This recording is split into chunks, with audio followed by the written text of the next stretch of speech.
कुंडली होती क्या है? कुंडली को जब देखेंगे तो वो सांप की दृष्टा ही दिखती है। कुंडली लाइक आप एक कॉलम है, कॉलम्स होते हैं, उनके अंदर हम प्लैनेट्स को भर देते हैं, उनके बल आदि को देख करके जातक का आगे का फ्यूचर डिसाइड किया जाता है। वो जो 12 घर है वो क्या क्या बताता है? रेगुलर रिक्वायरमेंट्स में क्या क्या आता है और इंसान की जीवन के अंदर किन किन चीज़ों की बहुत आवश्यकता है जो वो रिक्वायर करेगा, शरीर का किस प्रकार का बनावट रहेगा, क्या भविष्य के अंदर इसमें कोई समस्या आ सकती है, आप जैसे के तैसे दिख रहे हैं उसमें कहीं ना कहीं 100% आपके ग्रहों का ही प्रभाव है। कौन सा घर सबसे ज्यादा स्ट्रांग होना चाहिए करियर को लेकर? फर्स्ट हाउस जिसका मजबूत है वो सारे हाउस पे काम कर सकता है। कहीं एक भाव के आधार पे आप सारे भाव को मैनेज नहीं कर सकते। कुंडली में कौन से ग्रह शुभ होने चाहिए? सूर्य एक डोमिनेटिंग प्लैनेट हो गया, मार्स एक डोमिनेटिंग प्लैनेट हो गया, सैटर्न भी उसी प्रकार से कहा जाता है, शुक्र शुभ ग्रह में देखा जाता है, गुरु को भी हम जो है बृहस्पति को भी शुभ ग्रह में लेते हैं, चंद्रमा जब यदि बली है अच्छी स्थिति में तो उसको भी शुभ ग्रह लिया जाता है, और बुद्ध एक मतलब एक प्रकार से कह लीजिए कि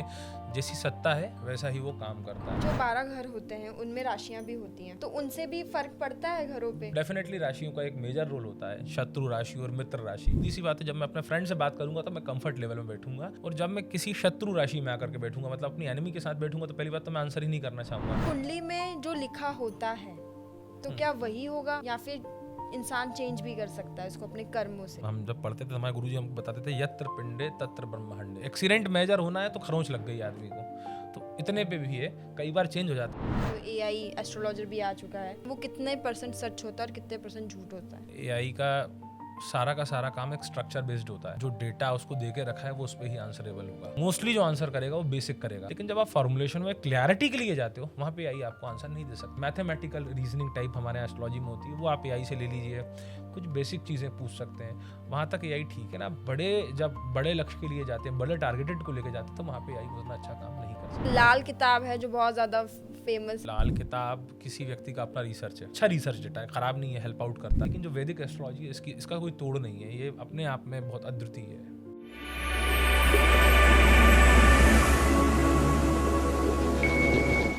आज के टाइम पर हर दूसरा इंसान जानना चाहता है कि उसके करियर में क्या होने वाला है, उसकी लव लाइफ में क्या होने वाला है, और आज के टाइम पर कुंडली सबसे ज़्यादा ट्रेंडिंग टॉपिक है, चाहे वो सोशल मीडिया पर हो या फिर यूट्यूब पर।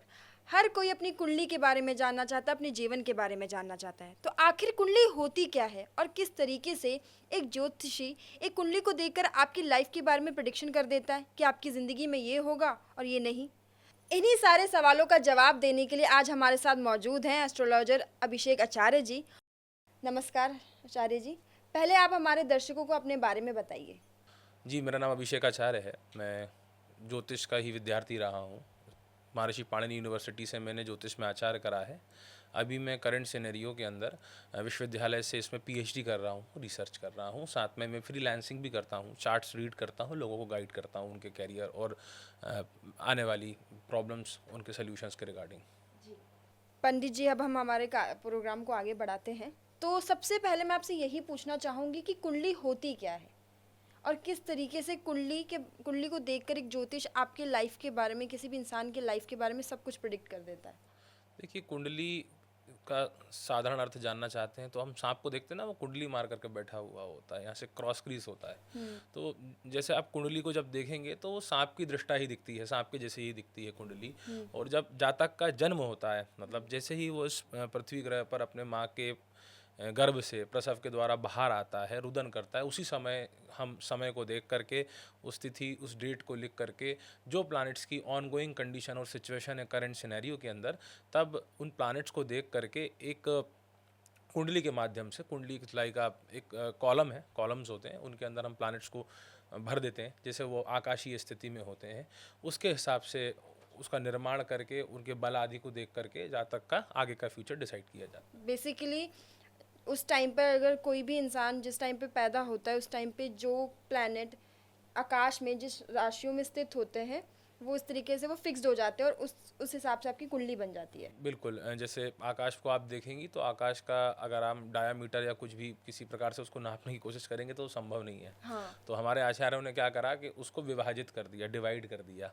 आकाश को जब हमने डिवाइड करा तो 12 भागों में डिवाइडेड हो गया, और प्रत्येक भाग के अंदर एक एक राशि का निर्माण हुआ, जो कि नक्षत्र के बेसिस पे होती हैं। 27 नक्षत्र होते हैं, उनके डिवीजन के अंदर जो होती हैं राशियाँ उसमें विद्यमान होती हैं, और राशियों के अंदर ही क्या होता है ना, कहते हैं गोचर, एक शब्द होता है गोचर। गोचर माने जो ग्रह होते हैं वो निरंतर चलते रहते हैं, वो रुकते नहीं हैं। जैसे जैसे समय बढ़ता जाएगा तो भिन्न भिन्न राशियों में प्रवेश करते रहते हैं।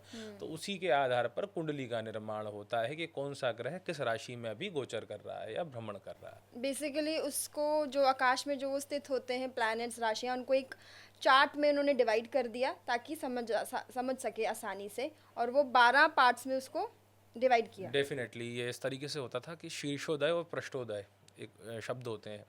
शीर्षोदय माने जो जिसका मुख दिखता है, जैसे आप देखेंगे मेष राशि, तो आकाशीय पिंड में जब वो ज्योतिषी देखते होंगे तो वहाँ पर मेष जैसा दिखाई देता होगा, जैसे जो जिसको अच्छा। हिंदी में हम साधारण भाषा में मेंढा जानवर कहते हैं। वृषभ, तो वृषभ जो होते हैं वो बेल के सदृश दिखाई देता था। तो ये शीर्षोदय राशि है क्योंकि इसमें मुख दिख रहा है। और बहुत सी पृष्ठोदय होती हैं जो पीछे से उगती हैं, सूर्योदय सूर्यास्त के हिसाब से। तो वही आकाशीय तारे आदि को देख करके जो जो आकृति उनको आकाश में दिखी उसके आधार पर ये राशियों का नाम उन्होंने रखा। ओके, ठीक है। तो हम अब हमारे दूसरे सवाल की तरफ बढ़ते हैं। कुंडली में जो 12 घर होते हैं, आप उनके बारे में हमारे दर्शकों को बताइए कि वो जो 12 घर हैं वो आपके बारे में क्या, हर एक घर जो है वो क्या क्या बताता है किसी भी इंसान की लाइफ के बारे में। देखिए, जब आप बात करते हैं भाव की तो हम बात करते हैं हमारी नित्य आवश्यकताओं की, रेगुलर रिक्वायरमेंट्स की।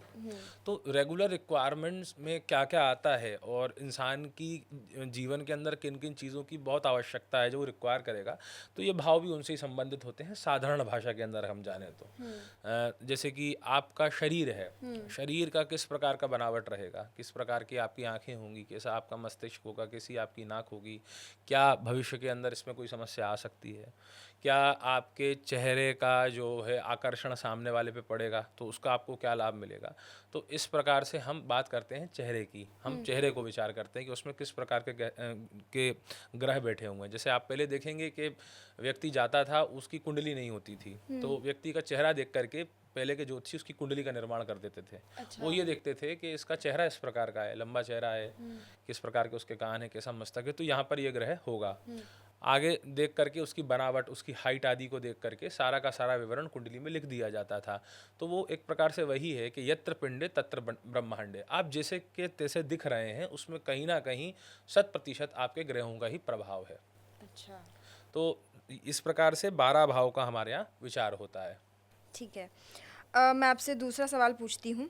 पंडित जी, अब आप थोड़ा सा शॉर्ट और डिटेल में बता दीजिए कि जो 12 घर होते हैं कुंडली में, वो जो चार्ट होता है वो घर क्या दिखाते हैं। देखिए, जो वैदिक ज्योतिष है उसमें सबसे पहले 12 भावों के अध्ययन के लिए तनु धन सहज स्वत शत्रुपुजाया आय व्यय ऐसे कर करके ये 12 भाव होते हैं। सर्वप्रथम हम बात करते हैं तनु, अर्थात तन, शरीर।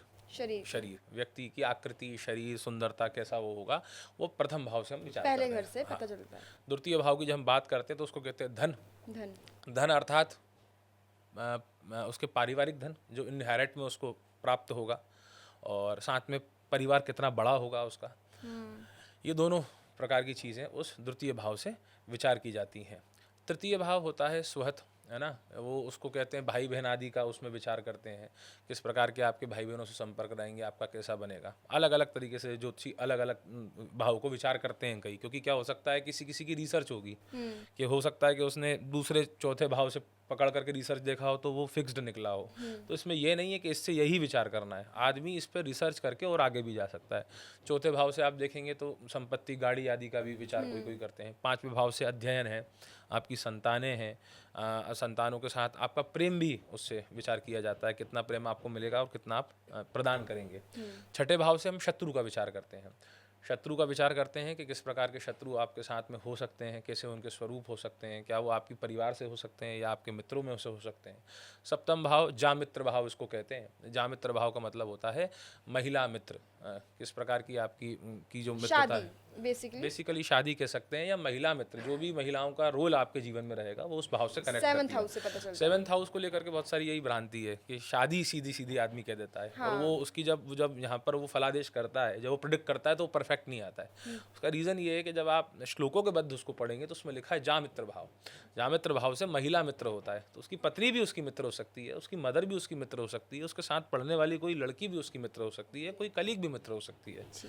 तो उसको 7वें भाव को केवल शादी तक सीमित रखना मेरे हिसाब से ठीक नहीं है। ऑल ओवर जो महिलाओं का रोल उसके जीवन में रहेगा वो सप्तम भाव से विचार होगा। अष्टम भाव की तरफ हम आते हैं, इसको एक तो हेल्थ से रिलेटेड देखा जाता है कि व्यक्ति का हेल्थ कैसा रहेगा, किस प्रकार की बीमारियां उसको लग सकती हैं, और इसको एक कहा जाता है आकस्मिक भाव है। अचानक से बहुत सारा धन लाभ करा देगा, अचानक से धन को हरण कर लेगा।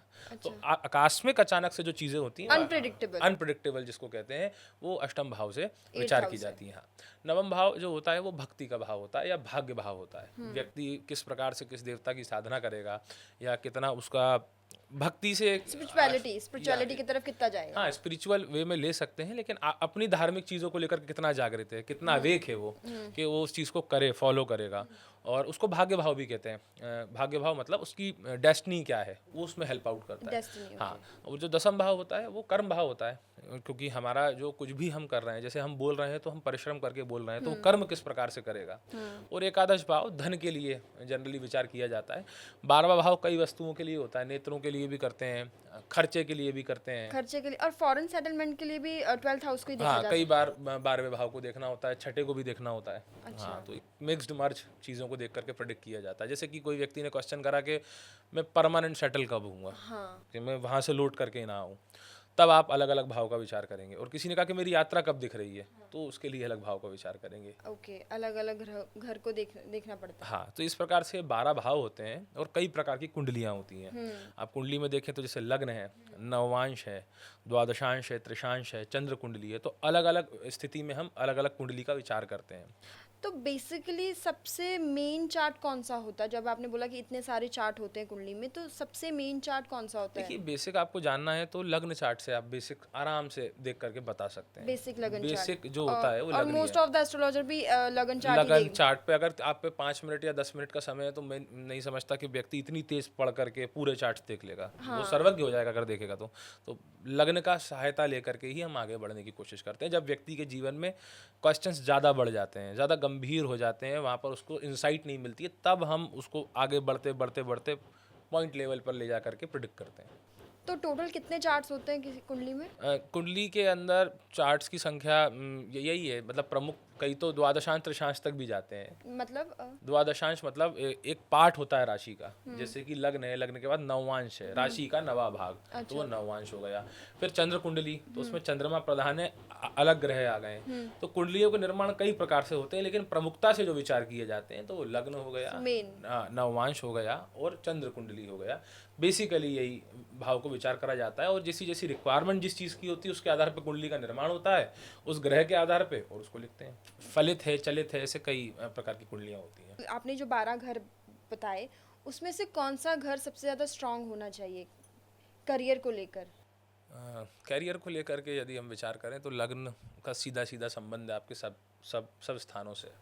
व्यक्ति मस्तिष्क से अगर बुद्धिमान है और उसमें प्रयत्नशीलता है चीज़ों को करने की, तो यदि जिसका लग्न मजबूत है, मतलब फर्स्ट हाउस जिसका मजबूत है, वो सारे हाउस पे काम कर सकता है कई हद तक। लेकिन देखिए, हर बॉडी के हर पार्ट का अपना एक अनुभव है, अपना एक क्वालिटी और रिक्वायरमेंट है उसका। जैसे आँखों का काम जो है हाथ नहीं कर सकते, हाथों का काम आँखें नहीं कर सकती, ऐसे ये भाव है। तो इनको जो दृष्टि से हमें ईश्वर प्रदत्त ज्ञान के रूप में ये आए हैं, तो उसका कहीं ना कहीं यही रीज़न रहा होगा कि हर एक चीज़ की अपनी क्वालिटी है। तो एक भाव के आधार पे आप सारे भाव को मैनेज नहीं कर सकते।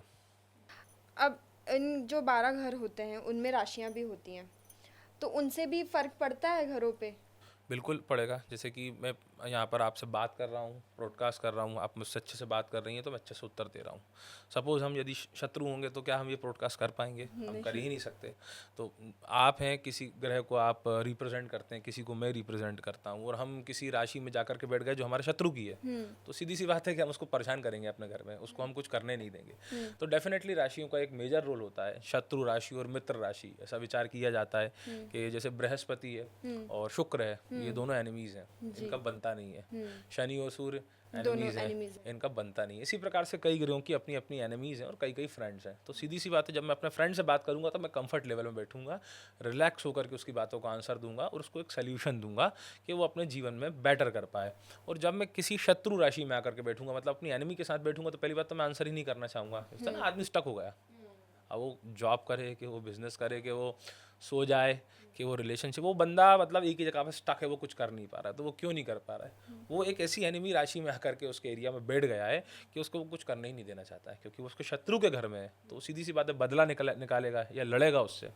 तो इस बेसिस पे राशि काम करती है। ये जो 12 घर इनके लॉर्ड भी होते होंगे, हाँ, हर एक घर को कोई ना कोई स्वामी दिया होगा, तो पहले घर के स्वामी कौन होते हैं? देखिए मेष राशि के हिसाब से वहाँ पर विचार किया जाता है। जैसे आप 12 भाव के अंदर सीधे राशि डालेंगे तो पहली राशि अच्छा, मेष ही आती है। मेष। हाँ, लेकिन उसके अंदर भी आप देखें, मेष में जैसे मंगल का लग्न होता है तो उसके अपने फायदे हैं और अपने नुकसान हैं, है ना। और वृषभ अगले में शुक्र भाव दूसरे भाव को रिप्रेजेंट करता है। तो ऐसे करते करते 12 के 12 जो राशियों के लॉर्ड्स हैं वो अपने अपने भाव को रिप्रेजेंट करेंगे। अब हमने मतलब हाउसेस के बारे में पूछ लिया कि 12 घर होते हैं, 12 राशियां होती हैं, तो अब हम ग्रह के ऊपर आते हैं कि कुंडली में जो कौन से ग्रह शुभ होने चाहिए। देखिए अब कौन से ग्रह शुभ होने चाहिए, कौन से ग्रह अशुभ होने चाहिए, हम तो डिसाइड नहीं कर सकते। ये तो जातक के पूर्व जन्म के कर्म डिसाइड करते हैं। आप एक ग्रंथ है, मैं उसको बता देता हूँ यहाँ पे, कोई व्यक्ति पढ़ना चाहे तो। वैसे तो गुरुमुख से पढ़ना होता है। लघु जातक एक ग्रंथ है, हमारे ही मध्य प्रदेश में एक विद्वान हुए जिनका नाम है वराह मिहिर, उज्जैन के अंदर वो थे, उन्होंने उसकी रचना करी है। तो उसमें वो लिखते हैं कि यदुपचित्त जन्मनि शुभाशुभम तस्य कर्मण एव पंक्तिम व्यंजति शास्त्र समस्त में तत्तमसी द्रव्याणि दीपएव। वो कह रहे हैं कि जो कुछ भी ग्रह हैं या जो कुछ भी आपको मिल रहा है, सपोज आप देखें कि आप और मैं हैं, हमारे पास रहने के लिए छत है, पहनने को कपड़े हैं, खाने को खाना है, वो करने को काम है। हर व्यक्ति के पास ये नहीं है। ये क्यों नहीं है? क्योंकि उन्होंने ये बताया कि यदुपचित्त जन्मनि, पूर्व जन्म में जो हमने अच्छे कर्म या बुरे कर्मों को अपने जीवन में प्राप्त करा है, उसी के प्रभाव से हमको सब कुछ ये मिल रहा है, हम ये सारी चीज़ों को ले रहे हैं। तो ये जो ग्रह विद्यमान होते हैं कुंडली में, शुभाशुभ जो ग्रह विद्यमान होते हैं, बैठते हैं आकर के, वो इसी बेसिस पे बैठते हैं कि हमारे पूर्व जन्म का प्रारब्ध क्या था, है ना। और जैसे आपने पूछा एक प्रश्न के शुभ ग्रह है और अशुभ ग्रह है, तो जैसे सूर्य है, सूर्य एक डोमिनेटिंग प्लैनेट हो गया, मार्स एक डोमिनेटिंग प्लैनेट हो गया, सैटर्न भी उसी प्रकार से कहा जाता है। और इनकी अलग अलग प्रकृतियाँ होती हैं। चंद्रमा अगर बली है, जैसे कि कुछ समय आप देखते होंगे कि चंद्रमा क्षीण होता है ना, तो वहाँ पर चंद्रमा होता है, ख़राब हो जाता है वो, तो आदमी को बहुत ज़्यादा आजकल आप देख रहे होंगे डीप एंजाइटी, इमोशनल डिसबैलेंसेस, ये क्यों हो रहा है? ये बिकॉज ऑफ मून। तो चंद्रमा एक समय पे अच्छा है, एक समय पे खराब है, ये मीडिएटर होता है। शुभ ग्रह कौन से होते हैं? शुक्र शुभ ग्रह में देखा जाता है। गुरु को भी हम जो है, बृहस्पति को भी शुभ ग्रह में लेते हैं। चंद्रमा जब यदि बली है, अच्छी स्थिति में है, तो उसको भी शुभ ग्रह लिया जाता है। और बुध एक मतलब एक प्रकार से कह लीजिए कि जैसी सत्ता है वैसा ही वो काम करता है। अगर पावरफुल प्लैनेट के साथ बैठा है तो वो पावरफुली बिहेव करेगा। जैसे एक योग होता है ना, बुध आदित्य, सूर्य और बुध जब इकट्ठे किसी भाव में आ जाए या कुछ कुछ भाव में आ जाए तो उसको कहते हैं बुध आदित्य योग। तो जब सूर्य बुध के साथ बैठेगा तो बुध वैसा ही बिहेव करेगा, तो उसका एक पॉजिटिव इम्पैक्ट हमको मिल जाता है। अब यहाँ पर ये कहा गया कि शुभ ग्रह किसी के मिलते हैं, ऐसी कुंडली होती है कि जिसमें शुभ ग्रह बहुत अच्छे बैठे हैं, लेकिन जातक को अभी लाभ नहीं मिल रहा है। उसका क्या रीज़न हो सकता है? उसका रीज़न ये हो सकता है कि जैसे अभी का समय है, चीज़ें बहुत बदली हैं, जो चीज़ों में चेंजेस आए हैं। जैसे पहले हमारा जो कल्चर था, हमारे यहाँ फार्मिंग करी जाती थी। फार्मिंग के अलावा हमारा सारा का सारा सिस्टम फार्मिंग पे डिपेंडेंट होता था। जब साल भर में हमारे यहाँ कृषि होती थी, जब गेहूँ वगैरह आते थे, तो उससे ही हम डील करके बाटा सिस्टम के थ्रू अपने लाइफ को चलाते थे। अभी हम देख रहे हैं कि हम कॉर्पोरेट की सर्विसेज हैं, जॉब्स हैं, गवर्नमेंट जॉब्स हैं, प्राइवेट जॉब्स हैं, इनके अंदर हम धीरे धीरे जाते जा रहे हैं और इन्वॉल्व हो रहे हैं, और इसी में हम सफलता देखते हैं। जैसे आप देखेंगे हर दूसरे आदमी को सरकारी नौकरी करना है, हर एक व्यक्ति को कॉर्पोरेट में जाना है, हर किसी व्यक्ति को अपना बिजनेस बड़ा करके ग्रो करना है। क्या एक्चुअली में आप इसके लिए बने हुए हैं, ये आपको पता है? ये हमको आइडिया नहीं होता। यहीं पे एस्ट्रोलॉजी का रोल चालू होता है कि वो हमें हेल्प आउट करता है कि हमें कहाँ जाना है। जैसे सैटर्न है, सूर्य है, मार्स है। आप जैसे लोग मंगल को लेकर बहुत डरे होते हैं, मंगल को लेकर के डरना नहीं चाहिए। बेसिकली हमारे अंदर जो भी स्ट्रेंथ है कि जब सामने वाला व्यक्ति हमसे लड़ने आ रहा है और हम उससे युद्ध करने में सक्षम है, बिकॉज ऑफ मार्स आप वो कर पा रहे हो। अच्छी क्वालिटी के आप सर्जन्स देखेंगे, जो ऑर्थोपेडिक सर्जन है या कोई भी सर्जरी को करते हैं, उनके मार्स बहुत एक्टिवेटेड होते हैं। जो अच्छे एमडी मेडिसिन डॉक्टर्स हैं, उनके भी मार्स बहुत एक्टिवेटेड होते हैं। सैटर्न बहुत अच्छी स्टेट में होते हैं क्योंकि वो हार्ड वर्किंग हो पाते हैं। सूर्य, जितने भी आप पीसीएस, आईपीएस, आईएएस की चार्ट उठा के देखेंगी तो लीडर्स, इवन पॉलिटिशियंस का भी हम कह सकते हैं। बिल्कुल पॉलिटिशियंस में तो रिक्वायर ही है सूर्य और मार्स और सैटर्न का एक कॉम्बिनेशन यदि चार्ट में है तो डेफिनेटली ये सरकारी नौकरी या गवर्नमेंट गवर्नमेंट जॉब में लेके जाएगा व्यक्ति को। लेकिन यहाँ पर जब हम एक रोल को चेंज करते हैं, मून को भी स्ट्रॉन्ग कर देते हैं, तो व्यक्ति हो जाता है निर्भीक, वो डरता मतलब नहीं है, अच्छा डरता नहीं। वो डरेगा नहीं, वो करेजियस हो जाता है। मतलब जो भी सामने आएगा उसको मैनेज करता है, वो कहीं ना कहीं अपने आप को साबित कर देता है। तो इसमें सूर्य, सन, मार्स और जुपिटर को भी लेते हैं, क्योंकि बुद्धिमत्ता के आधार पे ही आगे रखा जाता है।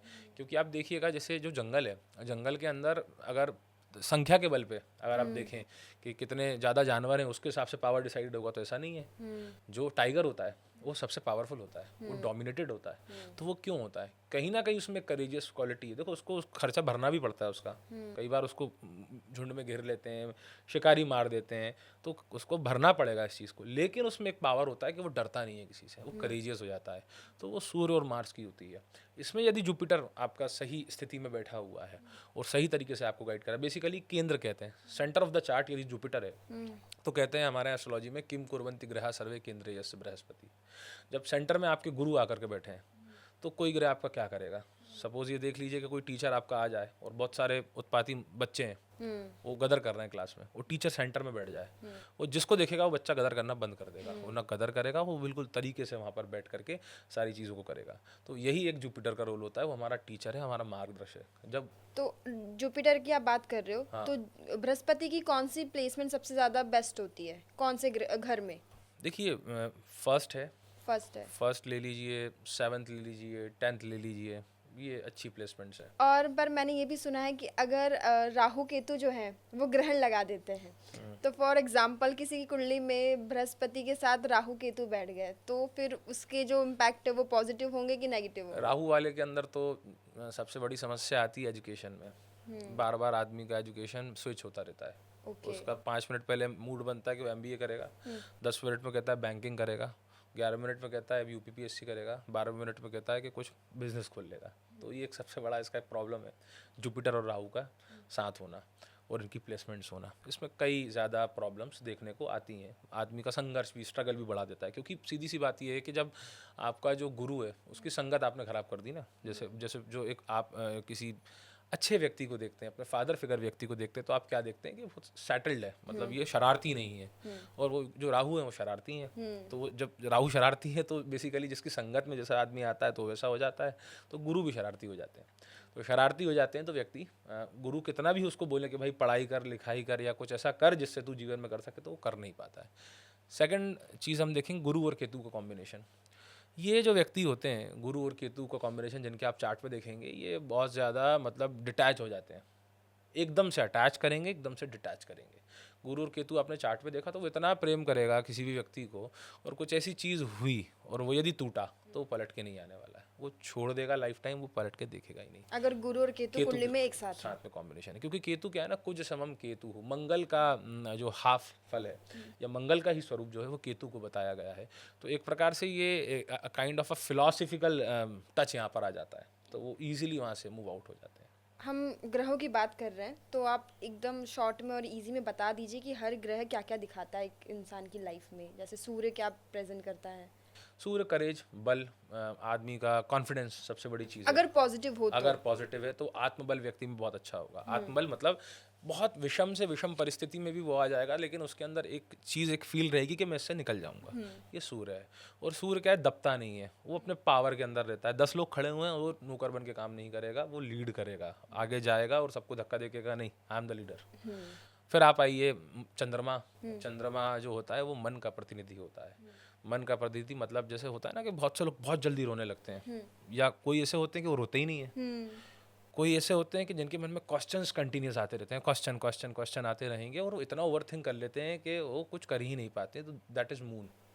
आप देखेंगे कि जो जिनका चंद्रमा अच्छा होता है वो बेसिकली जो मेंटल हेल्थ के काम होते हैं वो चंद्रमा से ही रिलेटेड लोग कर पाते हैं। मेंटल हेल्थ को लेकर के गाइड करेंगे या बताएंगे कि आप ऐसे ऐसे करिए। तो चंद्रमा, आपका मन अच्छा है, आपके मन में विचार अच्छे हैं, आपके मन के अंदर थॉटफुल हैं आप और पॉजिटिव हैं, तो ये चंद्रमा से होता है। तो चंद्रमा यही रिप्रेजेंट करता है कि आप किसी भी परिस्थिति के अंदर अपने दिमाग के अंदर गलत ख्यालों को नहीं आने देते हैं। तो इसका लाभ ये होता है कि वो चीज़ अच्छी होती है, परफेक्ट होती है। फिर आता है मर्क्यूरी। मर्क्यूरी होता है बुद्धस्तु बुद्धि ही, हमारी बुद्धि किस तरीके से काम कर रही है और हम उसको कैसे रिप्रेजेंट करते हैं। तो जब आप बात करेंगे कि बहुत से लोग होते हैं ना कि हमें परिवार में मान सम्मान नहीं मिलता, जिनकी कुंडली के अंदर बुध कमज़ोर है या बुध की स्थिति अच्छी नहीं है, वो कितना भी बेचारे कुछ करें उनको मान सम्मान नहीं मिलेगा। क्यों? क्योंकि उनके अंदर शब्दावली नहीं है। शब्दावली मतलब उनके अंदर वर्ड पावर नहीं है कि वो अपने आप को सामने समाज के ला पाएँ। क्योंकि आप देखेंगे जिस तरीके का सिनेरियो है, कोई आपके अंतर मन में नहीं झांक सकता कि आप कितने अच्छे हो या कितने ख़राब हो। लेकिन जब आप मर्क्यूरी से अपने आप को डिफाइन करते हो, सोसाइटी में दिखाते हो, एक सोसाइटल नॉर्म के अंदर आप अपडेटेड होते हो, तो डेफिनेटली कहता है कि अरे वो कितना अच्छा बोलता है, वो कितना अच्छा डांस करती है, उसके थॉट्स कितने अच्छे हैं, तो that is mercury. Basically mercury जो बुध ग्रह है वो कम्युनिकेशन स्किल्स को दिखाता है। कम्युनिकेशन स्किल, और साथ में आपका मतलब एक होता है ना वेल फर्निश्ड आदमी होता है कि जिसके शब्द से आदमी अट्रैक्टेड हो जाता है। हाँ, मतलब कोई इंसान इतना अच्छा बोलता है कि सामने वाला सुनता रह जाता है उसको। तो वो बुध जो होता है वो रिप्रेजेंट करता है। फिर उसके बाद आप आ जाइए मार्स, मंगल को जैसे ही मैं बोलता हूँ तो बहुत सारी लड़कियों को मैं चार्ट देखता हूँ तो वो रोने लगती हैं, सर मांगे लेके कैसे होगा। तो मैं उनको आंसर करता हूँ कि देखिए आप परेशान मत होइए, आपका यदि मार्स है तो आपकी टक्कर में भी किसी का मार्स होगा। बेसिकली मार्स को हम कहते हैं कि मतलब एक ऐसा एनर्जी, ऐसा पावर के जो दूसरे व्यक्ति के अंदर होना भी मतलब कंपलसरी है, होना ही चाहिए। सपोज करिए कि कोई लड़की या लड़के होते हैं या किसी प्रकार का व्यक्ति है जो बहुत तेज काम करता है, जल्दी जल्दी जाएगा, घर का काम कर लेगा, जल्दी खाना बना देगा, जल्दी से लिख देगा, पढ़ लेगा, ख़त्म करके बैठ जाएगा। ये मार्स है, जल्दी जल्दी तेज़ी के साथ काम करना, स्पीड उसकी क्वालिटी स्पीड है। और दूसरा वो डरता नहीं है, वो किसी भी तरीके से डरेगा नहीं, ब्लंटली बोल देगा कोई भी चीज़ को। हाँ, मंगल को बहुत एनर्जेटिक और एग्रेसिव प्लैनेट भी कहा जाता है कि बहुत एनर्जेटिक और एग्रेसिव है। तो अब उसको किसी को बोला कि आपके चार्ट में मंगल है तो रोने लगे कि भाई कैसे होगा। तो उनको ये बताया जाता है कि यदि आपके चार्ट में मंगल है तो एक अगला आदमी और परेशान है मंगल को लेकर। तो दोनों के मंगल क्या है, हाई एनर्जी के प्लैनेट्स हैं। जैसे आप देखेंगे दो डॉक्टर शादी करते हैं हमेशा, जैसे कोई सर्जन डॉक्टर होगा तो उसकी वाइफ मैक्सिमम चांसेस आज डॉक्टर होगी। क्यों होगी? इंजीनियर की। क्यों होगी? उसका रीज़न ये है कि जिस बेसिस पे सैटर्न और मार्स के लेवल इनके जितने बड़े हुए हैं तो वही झेल पाएगी इसको, वही उतना झगड़ पाएगी और वही उसको मना पाएगी या वही उसको मना पाएगा या झगड़ पाएगा। उस बेसिस पे आप देख लें, जैसे एक पुराना एग्जाम्पल देते थे एस्ट्रोलॉजर में, थोड़ी से समय बात अपनी पूरी करता हूँ, कि एक बैलगाड़ी है, उसमें एक बूढ़ा बैल है और एक यंग बैल है। तो सीधी सी बात है, बूढ़ा बैल भाग नहीं पाएगा और यंग बिना भागे मानेगा नहीं। तो क्या होगा वहाँ पे बैलगाड़ी का संतुलन बिगड़ जाएगा, वो सही तरीके से काम नहीं कर पाएगी। तो यही हमारी लाइफ होती है।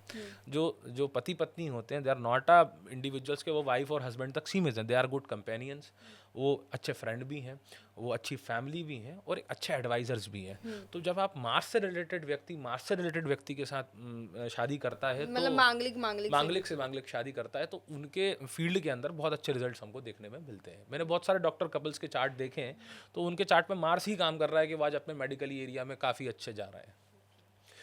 नेक्स्ट प्लैनेट, उसके बाद हम देखें मार्स के बाद मैं बात करता हूँ सैटर्न की। आदमी डरा हुआ है बहुत ज़्यादा सैटर्न के नाम से। शनि। आप शनि को जिन कुंडलियों के अंदर मजबूत देखेंगे उनकी लाइफ में डेफिनेटली भर भर के स्ट्रगल्स होना ही है, क्योंकि जो ज्योतिष शास्त्र के ग्रंथ हैं उसमें शनि को दुख का कारण बताया गया है ना। तो लेकिन इसका मतलब ये नहीं है कि शनि अगर मजबूत है तो आदमी के जीवन में केवल दुख है। दुख रहेगा, दुख सबके ही जीवन में होता है दुख, लेकिन साथ में आप जितने भी टेक्निकल काम करते हैं, आप जितने भी टेक्निकल के साथ साथ मैन्युफैक्चरिंग के काम करते हैं, पार्ट्स बनाते हैं, मशीनरीज बनाते हैं, और साथ में आप यूनिक कामों को करते हैं जो कि लॉन्ग लास्टिंग चलते हैं। जैसे कोई आर्टिफिशियल इंटेलिजेंस के अंदर कोई सॉफ्टवेयर को अपडेटेड कर रहे हैं, उसमें कुछ चीज़ें नहीं मिल रही हैं, तो एक व्यक्ति अपना पूरा जीवन जो सैटर्न से रूल्ड है उसमें दे देगा, और 30-40 साल 20 साल जितना भी लगे, और एक टाइम बाद उसका सैटर्न उभरेगा और उसका सॉफ्टवेयर हिट हो जाएगा और उसका पूरा लाइफ चेंज हो जाएगा। तो दैट इज़ सैटर्न, कि इतना हार्डवर्क करा देते हैं आपको, इतना दौड़ा देते हैं कि आपके लिए कोई भी चीज़ कमज़ोर नहीं दिखती। आप कहते हैं कि उस टाइम से जब मैंने अपने आप को बैक कर लिया, निकाल लिया, मैं यहाँ पे आ गया हूँ, तो अब क्या ही मेरा कोई बिगाड़ेगा। तो गवर्नमेंट जॉब में आप देखेंगे तो सैटर्न की प्लेसमेंट बहुत इंपॉर्टेंट होती है। और साथ में आप देखेंगे सैटर्न जिनके मजबूत होते हैं उनकी बोन्स भी मजबूत होती हैं। कभी कभी ये भी देखा गया है, मैंने कई देखे एक्सीडेंट के चार्ट देखे हुए हैं जिनके सैटर्न मजबूत है तो वो गिरे पड़े हैं लेकिन उठ के वो रिकवर होकर के सामने आ गए हैं। तो सैटर्न ये भी प्रदान करता है। साथ में सैटर्न जो है वो न्यायप्रिय है, उसको सबसे ज़्यादा ईमानदार लोग, जो इनोसेंट लोग हैं, इनोसेंस के साथ साथ उनके अंदर ये है कि वो किसी भी व्यक्ति के साथ अनएथिकल चीज़ को नहीं करते हैं, मतलब जो किसी के साथ बुरा नहीं करते हैं, तो सैटर्न उनके फेवर में ज़्यादा होता है। तो अपने लाइफ के अंदर यदि सैटर्न को ठीक करना है तो आप हमेशा ईमानदार रहिए अपने हर एक व्यक्ति से, स्पेशली जो हमारे यहाँ आपका जो हेल्पिंग सपोर्टिंग स्टाफ होता है, हमसे एक पायदान नीचे जो व्यक्ति है, सैटर्न उसको भी रिप्रेजेंट करता है कि आपके जो एम्प्लॉयज़ हैं, आपके जो कलीग्स हैं, वो कितना आपको सपोर्ट करते हैं, दैट इज़ ऑल्सो सैटर्न। तो यहाँ पे भी सैटर्न हेल्प आउट करता है। ऐसे करके सैटर्न के बहुत सारे एरियाज़ हैं अलग अलग करने के। सैटर्न का टाइम डेफिनेटली ये देखा गया है कि जितने भी लोगों के एक्सीडेंट होते हैं उसमें सैटर्न का एक मेजर रोल होता है। आप चार्ट अभी देखेंगे उठा करके, पिछले 2024 के समय में जो न्यूमरोलॉजिस्टों ने प्रेडिक्ट करा था, बड़ा खतरनाक साल रहा, क्योंकि हमने चार्ट्स देखे थे फील्ड में जा करके। उन चार्ट्स के हिसाब से बहुत सारे एक्सीडेंट, हड्डियों में प्रॉब्लम्स लोगों को हो रही थी, जॉइंट पेन काफ़ी ज़्यादा हो रहे थे, बढ़ रहे थे। तो ये भी सैटर्न प्रदान करते हैं। क्योंकि 2024 सैटर्न का शनि का साल था न्यूमरोलॉजिस्ट के अकॉर्डिंग। न्यूमरोलॉजिस्ट, क्योंकि 2 to 4 अगर उसको कैलकुलेट करें तो 8 आता है। वैसे मैं न्यूमरोलॉजिस्ट नहीं हूँ, मैं वैदिक एस्ट्रोलॉजर हूँ, लेकिन मैंने वहाँ पर देखा था एक फील्ड में, एक रिसर्च के बेसिस पे कितना काम करता है, तो काफ़ी हद तक उसने काम करा था। Okay, next planet. हाँ, तो देखिए इसके बाद हम बात करते हैं शुक्र की, वीनस की। वीनस से एक शब्द जुड़ा होता है वेल्थ। वेल्थ जितना अच्छा वीनस होगा, सबसे अच्छी चीज़ तो ये रहती है, वीनस जितना अच्छा आपका रहेगा, आपको उतनी अच्छी वाइफ मिलेंगी, क्योंकि वो कहीं ना कहीं महिला को भी और आपके जामित्र को भी, यानी महिला मित्र या फीमेल इंट्रैक्शंस को भी रिप्रेजेंट करता है कि कितना अच्छा पार्टनर आपको मिलेगा। जितना अच्छा चार्ट में वीनस है उतनी अच्छी वाइफ मिलेगी, तो सीधी सी बात है आपका घर और आपकी फैमिली उन्नति करेगी। पहली चीज़ तो ये आती है।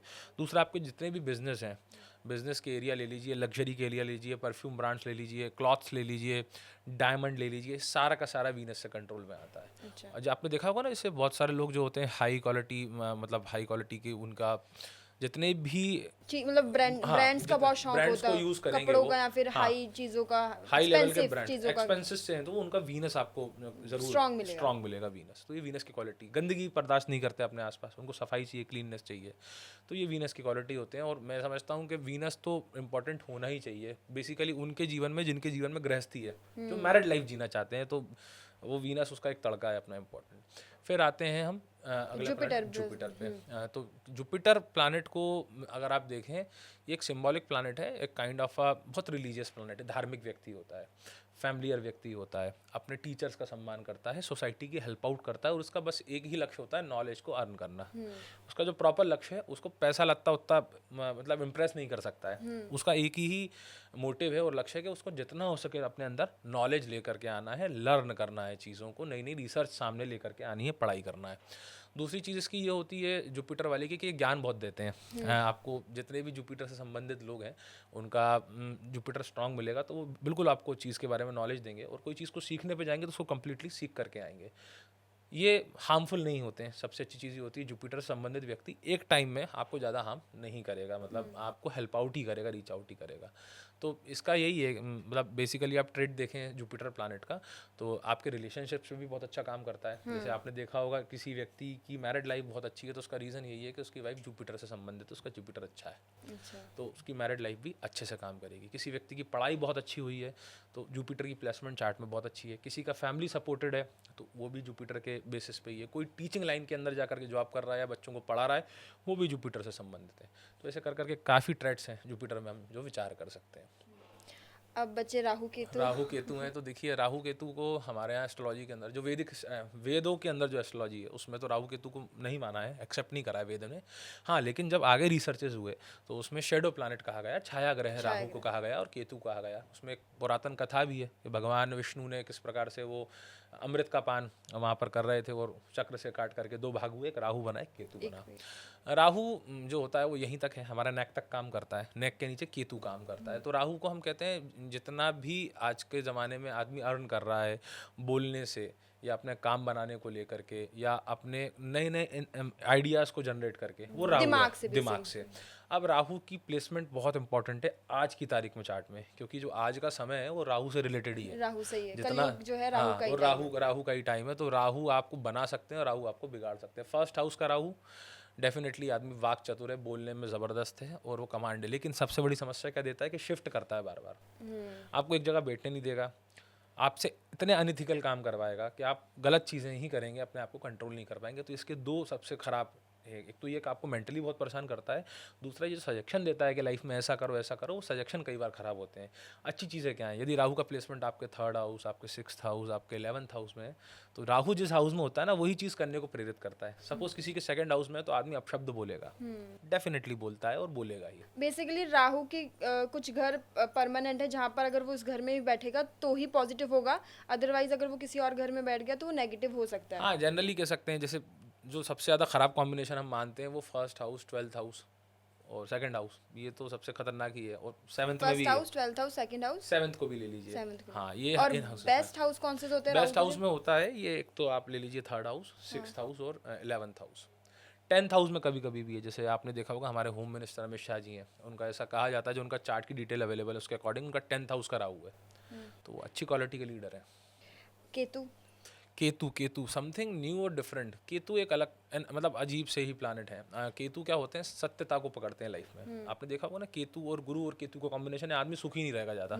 सुखी क्यों नहीं रहेगा ना, क्योंकि उसको पता है सत्यता क्या है। हायर इंटेलिजेंस कॉजेज आपको खुशी नहीं रहेगी लाइफ में, उसका सबसे बड़ा कॉज यही है कि जितना आपका हायर इंटेलिजेंस होगा आप चीज़ों को उतने जल्दी देख करके दुखी हो जाओगे। तो केतु के साथ यही है, ये सारी जगहों से दुख को पकड़ते हैं और चीज़ों को पकड़ते हैं जो वास्तविक है, जो एक्चुअली है ना। तो वहाँ से पकड़ के वो व्यक्ति दुखी होना चालू होगा तो वो दुखी रहेगा, ये तो उसके नेचर की बात हो गई। केतु देते क्या क्या है, आपने देखा होगा अनोखा सा काम करता है कोई आदमी, मतलब ऐसा है कि जो से फील्ड में भाग रहा है आदमी, उससे डिफरेंट हट के वो एक काम करेगा, तो ये केतु है। फील्ड से हट करके आपको काम करने के लिए देगा। आप अच्छी क्वालिटी के न्यूरोलॉजिस्ट देखेंगे, उनमें केतु बहुत अच्छा काम करता है। न्यूरोलॉजिस्ट से आप हट करके देखें, किसी भी मेडिकल के एरिया में देखें, तो वहाँ पर केतु का एक मेजर रोल है, क्योंकि वो क्या होता है कि वो उनको इतना ज़्यादा अर्ज ऑफ द नॉलेज दे देता है कि जो मेडिसिन पे काम होता है वो केतु से संबंधित आदमी ही सबसे ज़्यादा करते हैं। Even in the area of art, आपने बहुत से देखा होगा, बहुत अच्छे एक्टर एक्ट्रेसेस हैं वो शादी नहीं करते, तो कहीं ना कहीं केतु के कॉम्बिनेशन का इम्पैक्ट है उनके ऊपर, कि उनको एक्टिंग तो करना है, वेल लुक्ड है, शादी भी करना चाहते हैं, लेकिन वो डरे हुए हैं, वो शादी ही नहीं कर रहे हैं। केतु को लेकर बहुत ज़्यादा मिसकॉन्सेप्शन ये भी है कि केतु डिटैचमेंट दिखाता है। कुछ लोग होते हैं कि सब कुछ छोड़ के अध्यात्म की ओर चले जाते हैं, बाबा साधु बन जाते हैं, तो ये भी होता है, मतलब सही है कि गलत है? कि शेडो प्लैनेट का कोई भी इम्पैक्ट होता है तो परमानेंट पूरी लाइफ तो चलने वाला नहीं है, क्योंकि छाया ग्रह है, वो स्विच होता रहता है। अब आप उसको यदि ऐसा कहें कि केतु डिटैच करके साधु बाबा बना देता है, तो वैसे बहुत सारे चार्ट देखें, दे आर लिविंग हैप्पीली अपनी मैरिड लाइफ में अच्छा जी रहे हैं, लेकिन हाँ उनका हायर इंटेलिजेंस जो है वो ये कॉज करता है कि वो इतना ज़्यादा पढ़ लेते हैं, इतना रिसर्च कर लेते हैं अपने ही लाइफ के ऊपर, कि लाइफ से उनका मन हट जाता है। अच्छा। जो सिंपल जो चीज़ें होती थी, डांस करना है एक हैबिट है, उनको क्या, कौन डांस करेगा, केतु से जनरेटेड आदमी। गाना गाना है, कौन गाना गाएगा, कैसा लगता है समाज के अंदर गाना गाना, अच्छे से तैयार हो जा रहा है, तैयार होकर क्या लाभ है, तो ये केतु का काम है। तो उसमें साधु बाबा नहीं बन जाता है केतु वाला आदमी, अच्छा लाइफ में करता है, लेकिन जो सोसाइटी के नॉर्म्स हैं उस नॉर्म से हट करके वो अपना एक नॉर्म बनाता है और उसके अकॉर्डिंग अपनी लाइफ को जीता है। बट आपने ये जो जितने भी ग्रहों के बारे में बताया कि कौन सा ग्रह आपकी लाइफ में आपकी पर्सनालिटी के बारे में क्या दिखाता है, कैसा होता है, अगर ये कुंडली में पॉजिटिव हो तो ही ये रिजल्ट मिलेंगे, अगर कुंडली में अगर नेगेटिव हो गए तो इसके फिर नेगेटिव इम्पैक्ट हो जाएंगे, मतलब उल्टा हो जाएगा जो आपने बताया? डेफिनेटली ये तो है ही कि भाई जब आपका सूर्य जो है, सूर्य अपने पीक पर है, अपने पावर में है, तो सूर्य एक पाप ग्रह है, वो जो है पुण्य ग्रह नहीं है। तो पाप ग्रह के फायदे तो हैं, उसके नुकसान भी हैं। जल्दी चश्मा लग जाना, ये सूर्य का ही इम्पैक्ट है। जिनकी कुंडली में हायर लेवल पे सूर्य होगा उनको चश्मा दे देगा, सर दर्द की समस्या दे देता है, कई बार सर से रिलेटेड समस्याएं भी बहुत सारी आती हैं। तो ये इसके ट्रेट्स हैं, मतलब ये इसके नेगेटिव पॉइंट्स हैं। पॉजिटिव पॉइंट्स क्या है कि व्यक्ति अपने आप को एनी हाउ ऊपर रिकवर कर लेता है। तो एक सूर्य से मैं यही एग्जांपल दे रहा हूँ कि जितना पावरफुल प्लैनेट रहेगा, जो पाप ग्रह है वो अच्छा तो देगा, मतलब उसके बेसिस की जो चीज़ें वो मिलेंगी, लेकिन उसके जो नेगेटिव इम्पैक्ट है वो भी आपको झेलना पड़ेंगे। अब शुभ ग्रह के साथ क्या होता है कि शुभ ग्रह आज के समय में उतना ज़्यादा कारगर क्यों नहीं है, क्योंकि हमारे यहाँ लाइफ अनएथिकल हो गई है, हम ईमानदार नहीं है, तो शुभ ग्रह उतना अच्छे से काम करते नहीं है। आपने देखा होगा ना कि ये कलयुग का ही प्रभाव है कि जितनी भी चीज़ें जो आप मना करेंगे करने के लिए, व्यक्ति को वही करना है। आप उसको कहेंगे कि तुम झूठ मत बोलो, तो हम मोबाइल के युग में रहते हैं, हम बंद ही नहीं कर सकते, हमें हर सेकंड झूठ बोलना है। हम बोलेंगे कि भाई तुम किसी भी व्यक्ति को परेशान मत करो, हम अपने फ़ायदे के लिए इतने मनी माइंडेड हो गए हैं कि हम किसी को देखेंगे ही नहीं कि इसकी स्थिति क्या है, हम उसको बर्बाद करने पर उतर जाएंगे, क्योंकि हमें अपना पैसा भरना है। तो यहाँ पर कौन काम करता है, यहाँ पर वही शुभ ग्रह जब देख लेते हैं कि ही इज़ डूइंग अनएथिकल, तो कितने अच्छे प्लेसमेंट में वो नाश कर देंगे आदमी का, उठा करके बर्बाद कर देंगे उसको। बेसिकली आपके कर्म बहुत मैटर करते हैं। बहुत मैटर करते हैं, बहुत मैटर करते हैं। जिसमें जिसमें जो हाउसेज हैं, आप देख लीजिए, जो 6th हाउस है और जो 10th हाउस है, सबसे ज़्यादा कमांड इस पे करा जा सकता है। क्यों करा जा सकता है? 6th house is the house of opportunity. वहाँ से आपको लोग कई बार सीख दे के जाते हैं, जो आपके लाइफ में किसी कलीग्स आते हैं, से फ्रेंड्स आते हैं जिन्होंने आपको धोखा दे दिया है, तो आप वहाँ से एक सीख लेकर के आगे बढ़ सकते हैं कि इस चीज़ को रिपीट नहीं करना है रिपीट नहीं लाइफ करना में। और 10th हाउस आपके हार्डवर्क का है। देखिए, हार्डवर्क जो होता है वो तो करना ही चाहिए और हर व्यक्ति करता है हार्ड वर्क, लेकिन कहीं ना कहीं इसमें भाग्य से संबंधित चीज़ होती है कि आप कोई भी चीज़ को कितना अच्छा एग्जीक्यूट कर सकते हैं। जितना अच्छा आप उसको एग्जीक्यूट करेंगे, जितने अच्छे से करेंगे, उसके जो बेनिफिट है मैक्सिमम टाइम पे तो अच्छे ही आते हैं। तो ये 2 हाउसेस का मेजर रोल होता है कैरियर में इंसान के। मुझे ये सवाल पूछना है कि कुंडली में जो लिखा होता है तो क्या वही होगा 100%, या फिर इंसान चेंज भी कर सकता है उसको अपने कर्मों से? देखिए, एक शब्द है, हम जब पढ़ते थे हमारे गुरुजी हमको बताते थे, यत्र पिंडे तत्र ब्रह्मांडे। जो ऊपर है वही नीचे है, कहीं ना कहीं वो ऊपर का वृक्ष नीचे आया, उसका फल हमको मिल रहा है। तो डेफिनेटली ये चीज़ें हैं जो कुंडली में वो तो होता है, वो चेंज नहीं होता है। जैसे कोई व्यक्ति आपको कहे कि आपका चार्ट मांगलिक है और वो कहे आपसे कि आपका मैं मंगल उतार दूंगा, कैसे उतार दोगे? उस हाउस के मंगल को उठा के बाहर फेंक दोगे क्या? संभव ही नहीं है ना। हाँ, लेकिन ये कहा जाता है कि आप जाइए, उज्जैन चले जाइए, मंगलनाथ में पूजा करिए, भगवान से प्रार्थना करिए कि आपका अच्छा हो, इसके जो नेगेटिव इम्पैक्ट है वो आप तक ना जाए। तो इतना हो सकता है कि आप प्रार्थना कर सकते हो उस चीज़ के लिए, उसको उठा के चेंज नहीं कर सकते। जो रिटर्न है वो कुछ सेकंड के लिए हो, कुछ टाइमिंग के लिए हो, या कम लेवल पे हो। मतलब जैसे होता है ना कि 100 से लेकर 25, 50, 75, 100, ये 4 रेशियो हो गए। अब किसी की जो समस्या है, जो उसका प्लानट खराब है, वो 100 लेवल पे है, लेकिन वो प्रार्थना करता है, भगवान से प्रार्थना करके जीवों की सहायता करता है, अच्छे कर्म करता है, तो भगवान कहते हैं कि इसका 100 है तो 100 से में 25 में इसका कर्म तो आएगा, लेकिन वो 25 के लेवल पे निकल जाएगा। जैसे एक्सीडेंट मेजर होना है तो खरोंच लग गई आदमी को, तो इतने पे भी है, कई बार चेंज हो जाता है। लेकिन हाँ, जो कुंडली में लिखा होता है वो डेफिनेटली लाइफ में घटित होता है, किसी भी रूप में हो। ओके, करियर के लिए कुंडली में कौन सा ग्रह या फिर कौन सा घर सबसे ज़्यादा इम्पोर्टेंट होता है?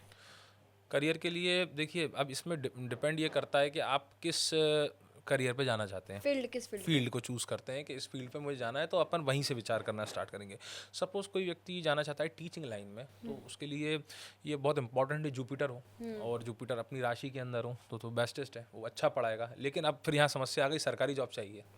अब सरकारी जॉब चाहिए तो सरकारी जॉब के लिए पापक ग्रह भी दमदार होने चाहिए, सैटर्न भी मजबूत हो, आप हाँ सूर्य भी हो, मार्स भी हो। ये जब प्लैनेट्स मजबूत होंगे तो डेफिनेटली वो जुपिटर के कॉम्बिनेट कर करके वो सरकारी जॉब में चला जाएगा। बैंकिंग का सेक्टर है, बैंकिंग के साथ आजकल एक है ना, HR ह्यूमन रिसोर्सेज का काम होता है, मार्केटिंग का होता है, फाइनेंसेस का होता है। अब जैसे हमने कहा कि MBA रिलेटेड जॉब मिलेगा, तो अब जहाँ तक का क्वेश्चन आता है कि MBA में कौन सी स्ट्रीम मुझे मिलेगी, तो आप पहले उसका मर्क्यूरी देखेंगे, तो उसके हिसाब से आप बताएंगे कि मार्केटिंग आपको मिल जाएगा, HR मिल जाएगा on the basis of mercury. Finance है तो फाइनेंस में आप सैटर्न और मार्स का भी कॉम्बिनेशन देख सकते हैं। तो ऐसे कर करके अलग अलग रिक्वायरमेंट के बेसिस पे अलग अलग चीज़ होगी। जैसे आपको सरकारी जॉब के अंदर तो मैक्सिमम यही चार्ट में देखा गया है कि जितने भी पाप ग्रह हैं यदि वो मजबूत हैं, जैसे सूर्य है, मंगल है, शनि है, तो ये सरकारी जॉब में जाता है। इनकी प्लेसमेंट कौन से हाउस में हो सकते हैं? फर्स्ट हाउस की आप प्लेसमेंट देख सकते हैं, 5th हाउस की प्लेसमेंट देख सकते हैं, 6th हाउस की प्लेसमेंट देख सकते हैं, 10th हाउस की प्लेसमेंट देख सकते हैं। इन प्लेसेस पे यदि मजबूत ग्रह, पापक ग्रह बैठे हैं तो डेफिनेटली वो सरकारी जॉब तक लेके जाते हैं व्यक्ति को। और अगर किसी को मीडिया फील्ड में जाना हो या फिर कोई ग्लैमरस फील्ड जैसे बॉलीवुड हो गया, एक्टिंग फील्ड में जाना हो, तो कौन से ग्रह देखे जाते हैं? इसके अंदर देखिए मर्क्यूरी और वीनस, 2 प्लैनेट, और एक राहु। अभी के सिनेरियो में मेरा जो अपना रिसर्च है, इसमें मर्क्यूरी एक बहुत इंपॉर्टेंट प्लैनेट है, क्योंकि सीधी सी बात है, जिस फील्ड में आप जाना चाहते हो वहाँ पर बोलना बहुत ज़रूरी है। तो जब आप मर्क्यूरी से बोलते हो और राहु से एट अ टाइम आदमी क्या मांग रहा है उसको दे देते हो। सपोज आदमी कहीं से कोई भूखा व्यक्ति चल के हुआ आया और उसके मन के अंदर ऐसी इच्छा है कि वो एक मतलब एक सॉलिड ये चीज़ खाना चाहता है, और आपने बिना पूछे उसको बता दिया कि ये बनाए खा लो, वो खुश हो गया।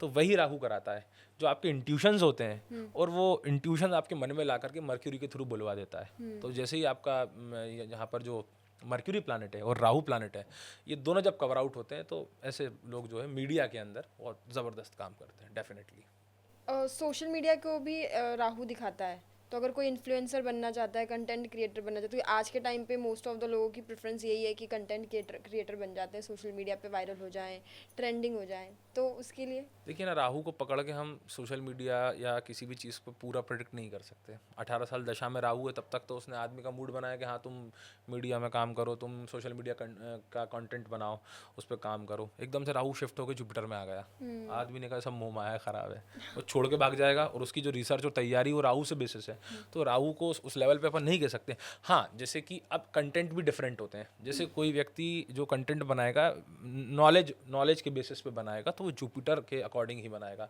चाहे वो पॉलिटिकल एनालिसिस हो, चाहे वो मेडिसिन से रिलेटेड हो, हेल्थ से रिलेटेड हो। तो ये जुपिटर से संबंध हो, और राहु और मर्क्यूरी जिनके स्ट्रांग और शार्प हैं वो लोग इस फील्ड में जाएंगे। अब आप यहाँ पे जाइए, ग्लैमर पे जाइए, बहुत अच्छे फैशंस के टूल्स को डिज़ाइन करना, फैशन से रिलेटेड चीज़ें बताना, मेकअप आर्टिस्ट होते हैं, या वो वॉक वगैरह होता है शायद, जो भी चीज़ें फैशन वॉक, हाँ।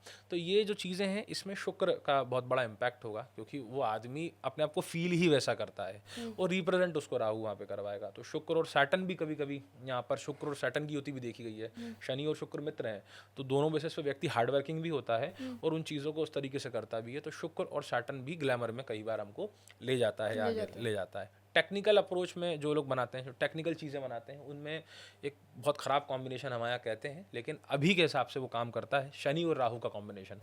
तो ये लोग टेक्निकल फील्ड में बड़े माहिर होते हैं, शनि और राहु, क्योंकि शनि क्या होता है, उनको टेक्निकल फील्ड में रिसर्च कराता है और राहु उसको रिप्रेजेंट करवा देता है, तो उससे वो काफ़ी हाइक में जाते हैं, ऊपर तक जाते हैं। आपने बोला कि मरकरी जो है, बुध और राहु जो होता है कि मीडिया फील्ड के लिए मतलब देखा जाता है।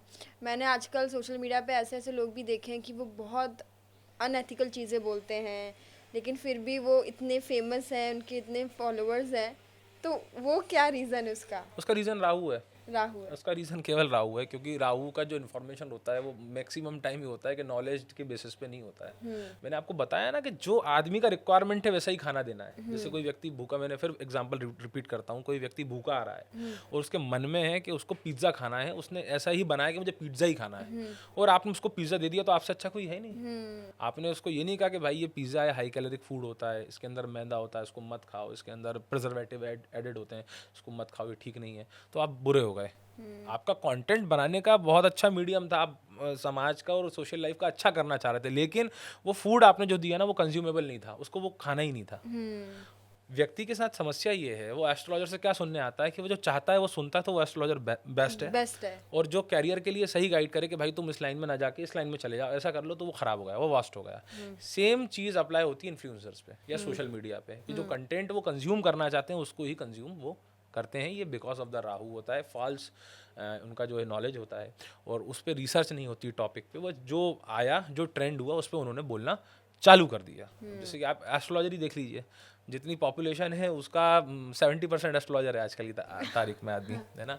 तो ये कैसे संभव है? मतलब इतनी तो मार्कशीट या डिग्री ही इतनी नहीं हुई होंगी एस्ट्रोलॉजी में, आदमी को पता ही नहीं है कैसे काम करता है, करता है। इसमें क्या हुआ कि हर एक व्यक्ति जब एस्ट्रोलॉजर हो गया, जैसे कि आप देखते हैं ना, दो प्रकार के डॉक्टर्स होते हैं, एक अच्छा प्रोफाइल से MBBS MD या BHMS BMS what ever he did, उसने कुछ ना कुछ मेडिकल का नॉलेज लिया है, उसके बेसिस पर प्रैक्टिस कर रहा है, वो एक कंपाउंडर टाइप होते हैं, उन्होंने कुछ प्रैक्टिस नहीं करा है, वो किसी को इंजेक्शन लगाते हैं। आप देखिएगा गाँव में कई घटनाएं आती हैं, व्यक्ति मर जाते हैं, मतलब गलत दवा के डोजेस से।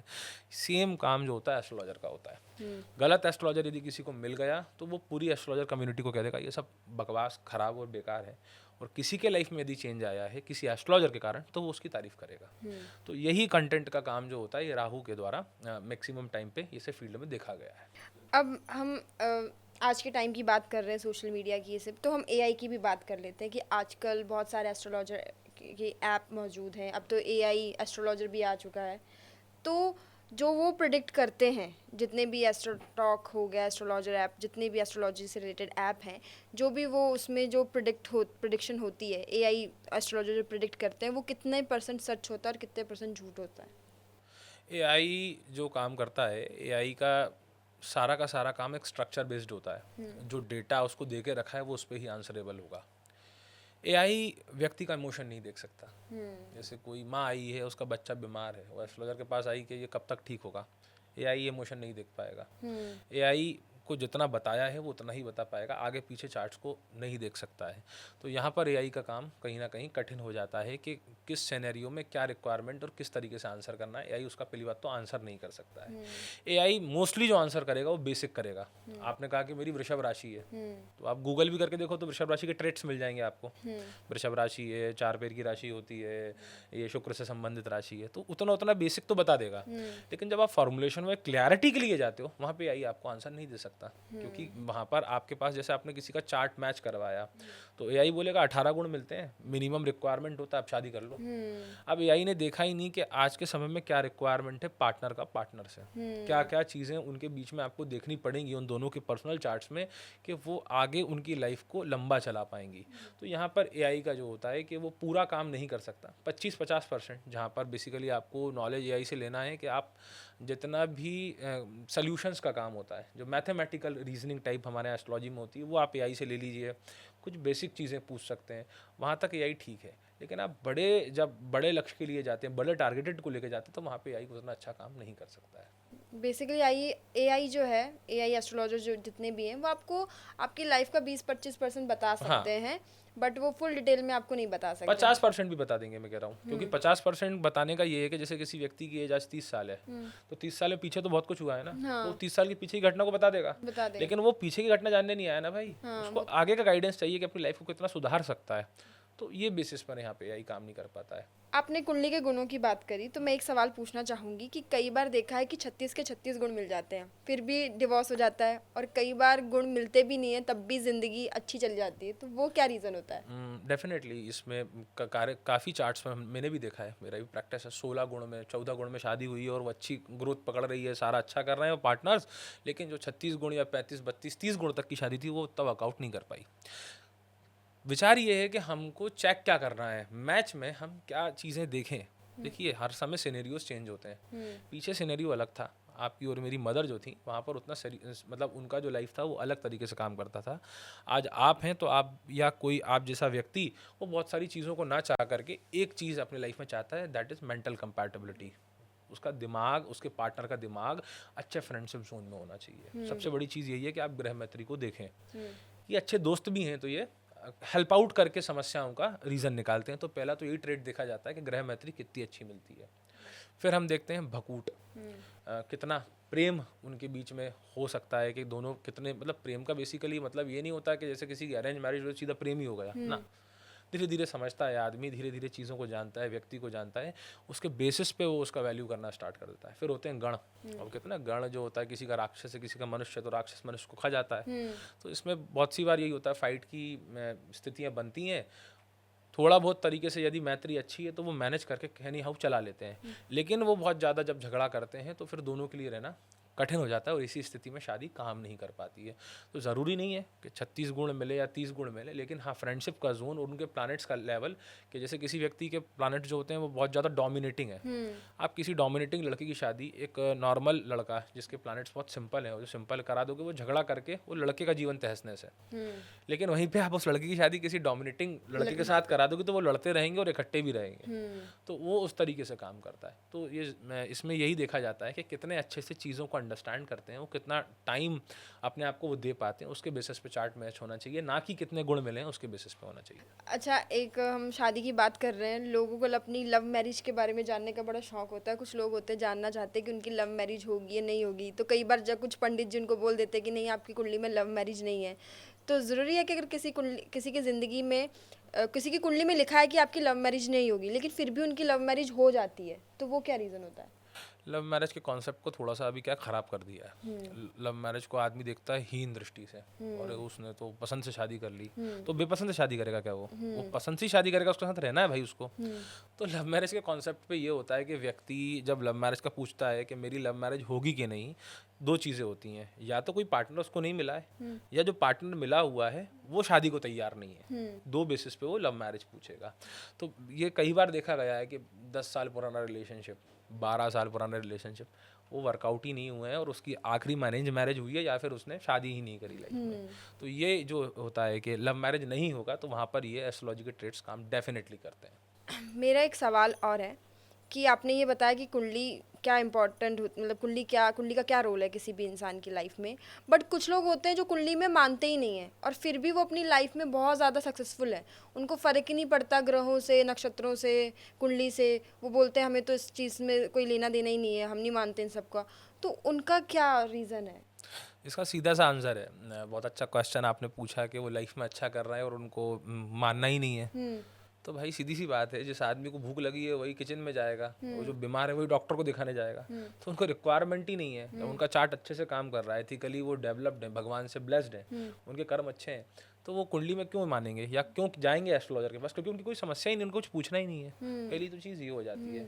बाकी कोई व्यक्ति कुंडली नहीं पूछता है तो उससे मेरा कोई झगड़ा नहीं है यहाँ पे, या मेरे से कई एस्ट्रोलॉजर का झगड़ा नहीं है। लेकिन हाँ, यदि कोई व्यक्ति की लाइफ में कुछ इशू है जिसको सॉर्ट आउट किया जा सकता है, या सॉर्ट आउट ना करके उसको एक ऐसी ऐसी स्टेट या ऐसी राह दिखाई जा सकती है जिससे उसकी लाइफ में कुछ पॉजिटिव चेंजेस हो, तो डेफिनेटली यहाँ पर उसको एस्ट्रोलॉजर के पास जाना चाहिए, कंसल्ट करना चाहिए। यदि प्रॉब्लम नहीं है तो आप बिल्कुल कुंडली पर मत मानिए, मत जाइए, आप अपना लाइफ करिए एंजॉय, दैट्स इट।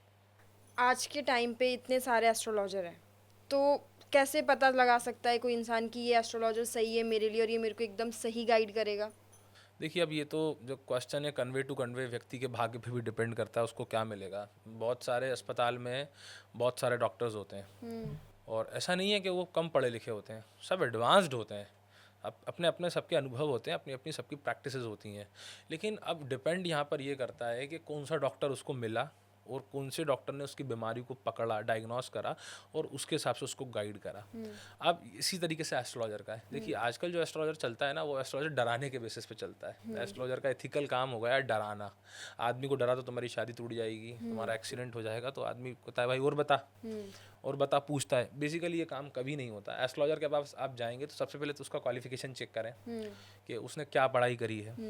जैसे उसने पोस्ट ग्रेजुएशन, ग्रेजुएशन, पीएचडी या किसे किसे रिसर्चेस करे हैं, किस यूनिवर्सिटी से वो पढ़ के आया है, और वो कितना ज़्यादा एस्ट्रोलॉजी के बुक्स को जानता है। जैसे मैं कुछ बुक के नाम आपको बता देता हूँ। जैसे कि लघु जातक एक बेसिक किताब है, बराह मीर का लिखा हुआ है, उसका उसको नॉलेज होना चाहिए। बृहद पाराशर होरा शास्त्र है, ये पता होना चाहिए। और इसके अलावा आप देखेंगे मुहूर्त चिंतामणि एक बहुत अच्छा ग्रंथ है, वो पता होना चाहिए। बृहद संहिता पता होना चाहिए। तो एस्ट्रोलॉजिकल ग्रंथ जिसने पढ़े हैं, या जो टीचर के गाइडेंस में पढ़ के पूरे प्लैनेट्स को धीरे धीरे समझता है। देखिए, एस्ट्रोलॉजी ह्यूमन नेचर में कब आया, पहले ये जानना जरूरी है। पहले हम सबसे पहले क्या करते थे, जब हमारे पास कुछ ऐसे मशीनरी नहीं थी तो हम टाइम को ढूंढते थे, टाइम को देखते थे। तो वेदों के अंदर जो एस्ट्रोलॉजी है, बेसिकली वो यज्ञ करने के लिए टाइम को देखना होता था। उस रिसर्च के बेस पे हम आते आते आते हमने सबसे पहले यज्ञ के लिए टाइम देखा सूटेबल, फिर हमने खेती करने के लिए सूटेबल टाइम देखा। खेती करते करते हम आगे पहुँचे, हमने जानवरों के लिए देखा कि एक व्योनि जन्म अध्याय करके होता है, जानवरों की भी एस्ट्रोलॉजी किसी टाइम में होती थी, अब तो उतना नहीं होता है। फिर हम करते करते ह्यूमन नेचर पे आए, और ह्यूमन नेचर पे कहीं ना कहीं आकर के एस्ट्रोलॉजी एक लूप में फंस गई है, जो कि रिलेशनशिप से आगे ही नहीं बढ़ पाता। इससे हटके भी बहुत सारे कवर अप टॉपिक्स एस्ट्रोलॉजी में होते हैं कि प्लानिटरी एरिया किस तरीके से काम करेंगे। तो ये ज़रूरी है कि आप अपने एस्ट्रोलॉजर से पूरे क्वेश्चंस पूछें, क्या वो क्वालिफाइड है, क्या उसने पढ़ाई करी है, ग्रंथों को देखा है, उसके बेसिस पे आप अपना चार्ट चेक कराएं। और सब व्यक्तियों से चार्ट चेक कराएंगे तो देखिए, कहीं ना कहीं आजकल साइकोलॉजिकल डिसबैलेंसेस है लाइफ में। मैं और मेरे साथ काफ़ी ऐसे साइकोलॉजिस्ट हैं जो हम मिलकर के काम कर रहे हैं लोगों की मेंटल हेल्थ पे। तो इसमें क्या होता है, एस्ट्रोलॉजी में मेंटल हेल्थ बहुत जल्दी ख़राब होता है। हाँ, क्योंकि कई लोग बहुत भ्रम में चले जाते हैं। कोई एस्ट्रोलॉजर उनको कुछ गलत इन्फॉर्मेशन दे देता है तो वो लोग डिप्रेशन में चले जाते हैं, अरे मेरे साथ तो अब यही होगा। हाँ, एक लड़की थी तो वो शादी नहीं कर रही थी, कुछ कुछ उसको बता दिया। ये तो एकदम मेरा सामने का देखा हुआ सीक्वेंस है, 2 साल पहले की बात है। वो शादी ही नहीं कर रही थी, कि नहीं सर मैं शादी ही नहीं करूँ। क्यों नहीं करेगी? शादी नहीं करना चाहती। मैंने उससे क्वेश्चन पूछा, उसने कहा नहीं शादी करना है, लेकिन मैंने चार्ट देखा, उसने खुद ही चार्ट देखा गूगल पे सिम्टम्स देख के, और वो रोती जा रही। और उसने कहा कि मुझे शादी करना है, लेकिन मेरे चार्ट में ऐसा ऐसा हो जाएगा, इसलिए मुझे वो शादी नहीं करना है। तो मैंने कहा दिखा, हम देखते हैं। देखा तो जो था उसका चार्ट जो वो बना रही थी, वो चार्ट के अंदर बहुत सारी चीज़ें उसने छोड़ी हुई थी ड्रॉप आउट करके, और वो एक ही कुंडली के एनालिसिस पे एक ही प्लैनेट और राशि को पकड़ के खुद की लाइफ प्रेडिक्ट कर रही थी। उधर से एआई से देख लिया था, ये सिम्टम है और ये हो रहा है, तो उसके बेसिस पे रोज आए। फिर उसको हमने बताया कि भाई तेरे चार्ट में लग्न भी है, आगे नववांश भी है, चंद्र कुंडली है, तेरे प्लैनेट स्ट्रांग है, जुपिटर अच्छा है, क्यों शादी नहीं करती? अभी बढ़िया एक बेटा है उसका, अच्छा जॉब कर रही है, बढ़िया शादी चल रही है। तो बस यही एक डिफरेंस लाइफ के अंदर होते हैं कि खुद से चीज़ों को उतना ज़्यादा नहीं खींच के लेके जाना है, ईमानदारी जीवन में रखना है, खुद से ईमानदारी रखना बहुत ज़रूरी है। मैं कहता हूँ आपकी एस्ट्रोलॉजी ख़राब क्यों हो रही है या आपको एस्ट्रोलॉजर पास जाने की ज़रूरत क्या है, आप बात नहीं करते हो। हमारा जो सोसाइटी है इसमें एक सबसे बड़ी समस्या ये है कि हम जैसा एटम होता ना, एटम से बम फेंक रहे हैं आजकल, और मोबाइल के युग में जी रहे हैं, एआई के युग में जी रहे हैं। जैसे कुछ बीमारी हुई तो चैट जीपीटी पे सिम्टम्स तुरंत चेक करा। हमने अपने पापा मम्मी से बात करना ही बंद कर दी। सबसे पहले हमने बंद करी, हमारे यूथ ने बंद करी, फिर हमने हमारे पापा मम्मी को फ़ोन दिला दिया। तो अभी आप देखेंगे कि सबके पापा मम्मी स्क्रॉल करते रहते हैं रील्स को, ठीक है। तो हमने बात करना बंद करी, तो हमने सूर्य चंद्रमा खुद ही ख़राब कर दिए। पापा आपके सूर्य हैं, मदर आपकी चंद्रमा है, तो वो दोनों ख़राब कर दिए। आपका भाई बहन मंगल है, वो आपने ख़राब कर दिया। आपके जो साथ में जो घर में हेल्पिंग जो डेस्क होती है वो सैटर्न है, आपने उससे बात करना बंद कर दिया। जो गार्जियन है, जो टीचर है, जो आपको गाइड करता है, वो जुपिटर है। तो बेसिकली जितनी एस्ट्रोलॉजी ना वो आपके इर्द गिर्द है, लेकिन आपने हाईटेक होने के चक्कर में उसको साइड से हटा दिया और आप अपने ही एलिगेशंस में, अपने ही कॉम्प्लिकेशन में फंसे हुए हैं। और आप फिर कहीं किसी व्यक्ति के पास जाते हैं, वो कुछ गलत प्रेडिक्ट कर देता है और आप अपने लूप में फंस करके दुखी हो जाते हैं और एस्ट्रोलॉजर्स पे ब्लेम करने लगते हैं। तो ये चीज़ें अनएथिकल हैं, ये ठीक नहीं है। अच्छे एस्ट्रोलॉजर को पकड़िए, अच्छी बातों को पूछिए, तो लाइफ में जहाँ तक है आपको सोल्यूशन मिलेगा। आपने अभी कुछ किताबों का बताया कि अगर आपको एस्ट्रोलॉजी के बारे में जानना है तो आप ये किताबें पढ़ सकते हैं। तो एक लाल किताब है जो बहुत ज़्यादा फेमस है, लाल किताब की बात करते हैं कि लाल किताब होती क्या है, आखिर लाल किताब में क्या है ऐसा। तो लाल किताब के बारे में थोड़ा हमारे दर्शकों कि को मैंने जितना लाल किताब का अध्ययन करा है, लाल किताब किसी व्यक्ति का अपना रिसर्च है। आप जैसे आज अपना जो काम कर रहे हैं इस पर रिसर्च करते करते 60 साल की एज तक एक बहुत सारा डेटा इकट्ठा कर लें, उसको राइट डाउन करें और वो लाइफ में व्यक्ति के इम्पैक्ट करे, तो वैसे ही लाल किताब होता है। एक मेरे हिसाब से रिसर्च डेटा ही है वो भी, वो अच्छा रिसर्च डेटा है, ख़राब नहीं है, हेल्प आउट करता है। मैं लाल किताब ज़्यादा यूज़ नहीं करता हूँ अपने प्रोडिक्शंस में, इसलिए मैं नहीं बता रहा हूँ उतना। हाँ, लेकिन लाल किताब वही है कि अलग तरीके से प्लानट्स का रिप्रेजेंटेशन करता है, अलग अलग तरीके से ग्रह उसमें काम करते हैं, और वो वैदिक एस्ट्रोलॉजी से कनेक्टेड होता है लेकिन डिफरेंट वे के अंदर होता है। तो है, काफ़ी हद तक काम करता है वो। सीधी सी बात ये है कि कंसर्न आपका बिलीव क्या है। देखिए, आज न्यूमरोलॉजी है, टैरट है, उसके अलावा एस्ट्रोलॉजी। हाँ, एस्ट्रोलॉजी से रिलेटेड संबंधित है, न्यूमरोलॉजी है, टैरट है, या फेस रीडिंग होता है, उसको सामुद्रिक कहते हैं हमारे यहाँ। तो ये मतलब एक छोटे छोटे एरियाज हैं, लेकिन जो वैदिक एस्ट्रोलॉजी है एक बड़ा परिवार है। इससे आप किसी भी लेवल तक जा सकते हैं, कहीं भी जा सकते हैं, ये oldest form of the astrology है। तो मैं यही समझता हूँ कि लाल किताब है, डेफिनेटली गाइड करता है, काफ़ी अच्छे से करता है, लेकिन जो वैदिक एस्ट्रोलॉजी है इसका कोई तोड़ नहीं है, ये अपने आप में बहुत अद्वितीय है। ओके। तो बिलीव यही है कि आपको लॉन्ग लास्टिंग चीज़ें चाहिए तो आप वैदिक एस्ट्रोलॉजी को ही पकड़िए। अगर आपको लॉन्ग लास्टिंग रिजल्ट चाहिए, अगर आपको जनरली अपनी कुंडली को अच्छे से दिखाना चाहते हो तो आप वैदिक एस्ट्रोलॉजर के ही पास जाइए तो ज़्यादा बेटर है। बिल्कुल। आपने जैसे अभी बताया कि आप किसी अच्छे एस्ट्रोलॉजर के पास जाओ तो ताकि वो आपको सही से गाइड कर सके, उसकी क्वालिफिकेशन पहले चेक करो कि उसने कहाँ से पढ़ाई करी है, कैसा है, वो प्रॉपर सर्टिफाइड एक एस्ट्रोलॉजर है कि नहीं है। तो अगर कोई इंसान कुंडली दिखाना ही नहीं चाहता है, क्योंकि कुछ लोगों को देखा है कि कुंडली दिखा लेते हैं इधर उधर जाकर और फिर वो बहुत ज़्यादा मेंटली डिस्टर्ब हो जाते हैं, तो क्या कुंडली दिखानी चाहिए आज के टाइम पर लोगों को या फिर नहीं दिखानी चाहिए?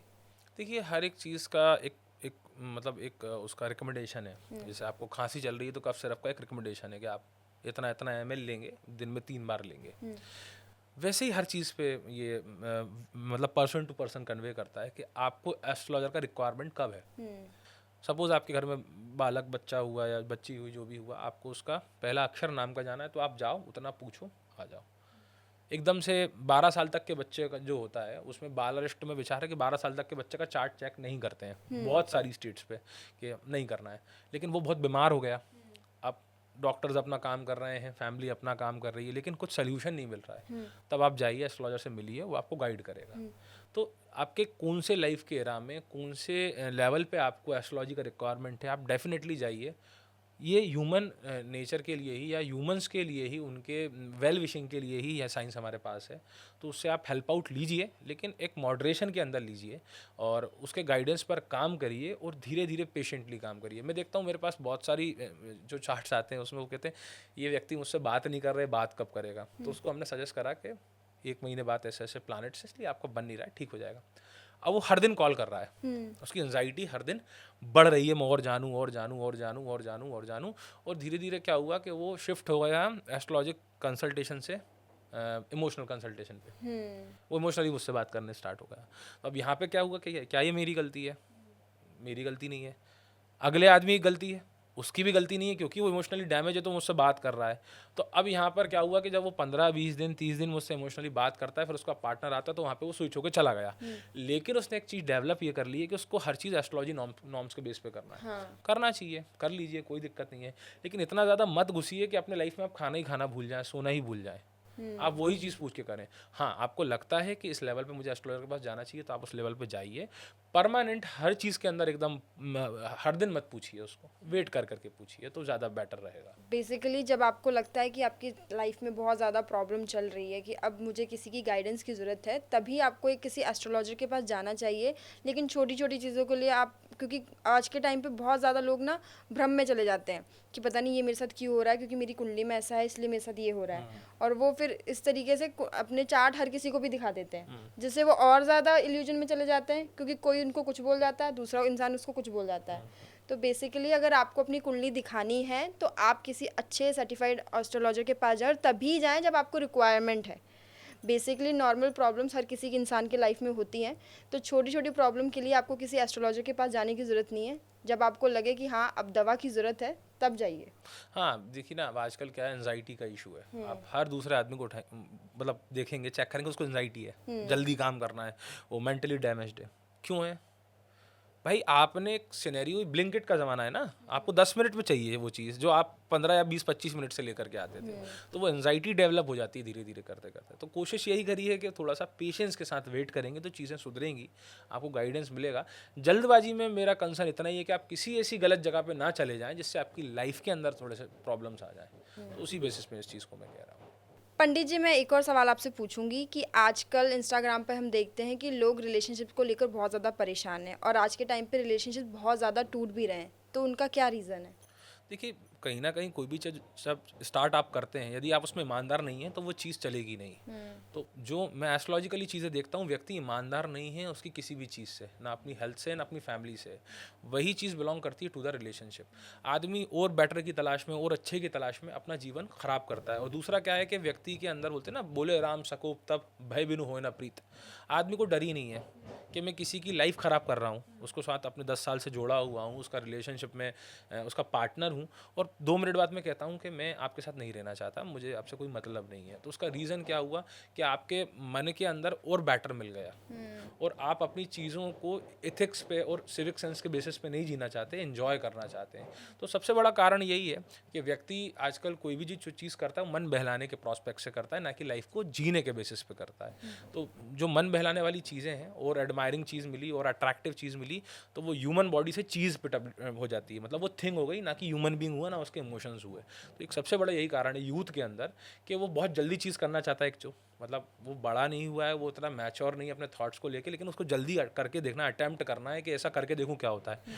फिर क्या होता है, अटेम्प्ट करने पे उसको अच्छा लगने लगता है, फिर अच्छा लगने लगते लगते वो कब बर्डन बन गया उसको पता ही नहीं पड़ा। बर्डन करते करते वो क्या करता है, साथ के कलीग्स से कंपेयर करता है, और कंपेयर करने में वो चीज़ जब प्रॉब्लम देती है और वो चीज़ों से इन्फ्लुएंस होता है तो वो रिलेशनशिप को तोड़ देता है। तो सबसे बड़ा कारण यही है कि दिखावे के बेसिस पे रिलेशनशिप आजकल टूट जाते हैं। अब मेरा नेक्स्ट सवाल आपसे ये है कि आज के टाइम पे एआई एस्ट्रोलॉजी जो है वो किस तरीके से रिलेशनशिप को तोड़ रही है, उसके बारे में आप जैसे बताइए। मैंने आपको पहले बताया था इस विषय को लेकर के, इस सब्जेक्ट को लेकर के, कि एआई जो होता है वो 25 से 50% तक आपकी बातों का आंसर करता है। आपने किसी व्यक्ति का डिटेल डाला, उसमें टाइम नहीं डाला है, आपने 12 AM डाल दिया, 12 PM डाल दिया, तो अलग प्लैनेट्स हो गए, राशियाँ अलग हुई, तो एआई ने प्रेडिक्ट कर दिया है कि ये इतनी इतनी लड़कियों के साथ डील कर रहा है या उतनी बात कर रहा है। और उसके साथ दूसरी दिक्कत ये हुई कि उसने एक प्लैनेट है, एक साइन पकड़ के, जैसे मैंने आपको बताया ना, सप्तम भाव से ही अकेला विचार कर रहा है आदमी, जबकि सप्तम भाव शादी से संबंधित नहीं है, वो या मित्र भाव है।